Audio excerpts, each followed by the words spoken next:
Básicamente, lo que hace la inversión de la curva quiere decir que los tipos a corto plazo están más altos que los tipos a largo. Y eso, en principio, es una anomalía, porque cuando tú prestas dinero a alguien y lo haces a largo plazo, le tienes que pedir más rentabilidad, es decir, más tipo de interés.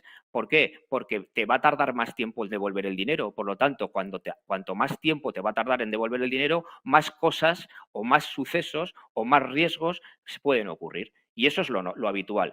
Claro, cuando no ocurre lo habitual y vemos que los tipos de corto están más altos que los tipos de largo, eso se llama la inversión. Históricamente, las inversiones de curva, para mí, es decir, como economista, son una alarma, pero no quiere decir de por sí mismo que esto nos vaya a llevar a una recesión.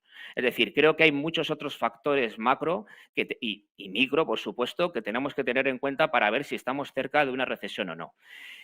Lo que pasa es que esto puede echar para atrás a muchos inversores cuando leen noticias de la curva se está invirtiendo, no sé qué, hay que salir, hay que tener muchísimo cuidado. Yo creo que hay que dejarse de afirmaciones tan categóricas simplemente con un solo indicador. Tendríamos que tener mucha más información. Tendríamos que tener información sobre el déficit, sobre la deuda pública, sobre el output gap, sobre la inflación, sobre la tasa de empleo, sobre los beneficios empresariales, que os he comentado al principio, que eso hay que estar muy encima de ello, cómo afecta las políticas monetarias.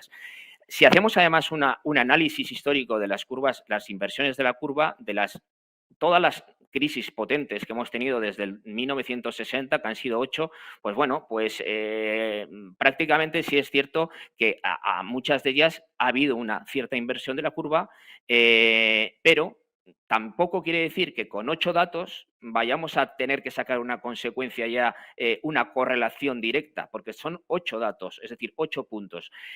Si nos vamos, de hecho, de 1960 hacia atrás, hubo 6 crisis en las cuales no hubo, desde 1930 a 1960, hubo 6 crisis en las que no hubo inversión de la curva. Pero sí es cierto que es una alarma. Ahora bien, esta alarma que está sonando, yo creo que tenemos que dar cierta tranquilidad a los inversores y decirles que también ahora, desde mi punto de vista, lo que está descontando el mercado es que esta inversión de curva, por cierto, hay que decir que es en Estados Unidos, lo que hay que decir es que lo que está descontando en estos momentos el mercado es que los tipos de interés van a seguir altos durante un plazo corto de tiempo, que esos tipos de interés los ha ido subiendo la Reserva Federal e incluso todavía va a subir algo más.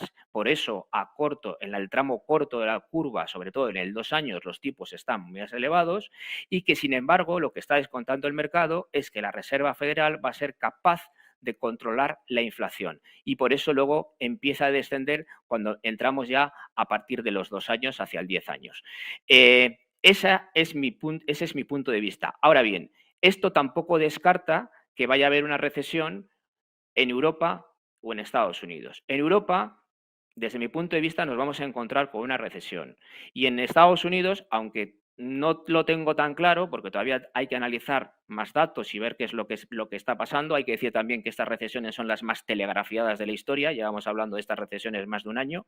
Eh, Aunque pueda ocurrir, yo creo que en Europa la recesión luego hay que ver qué tipo de recesión tenemos, qué magnitud, si es severa, si es moderada, si es leve. Creo que en Europa, si entramos en una recesión, no va a ser severa. Es decir, para nada tiene que ver esto con lo que pasó en el 2008 o en otros periodos anteriores. Creo que va a ser una recesión bastante controlada y en la cual podremos salir, y igual esto es un poco aventurarme, pero yo diría que a un año visto a partir del próximo de enero. Yo creo que si entramos en recesión, sobre todo sería sobre segundo trimestre, tercer trimestre del 2023 y luego empezaríamos a salir de ahí. ¿Qué ocurre? Que los mercados financieros lo que hacen es adelantar qué es lo que va a pasar a futuro. Por lo tanto, si entramos en una recesión corta, suave, lo normal es que los mercados financieros salgan mucho antes de la recesión, antes de que ésta haya acabado.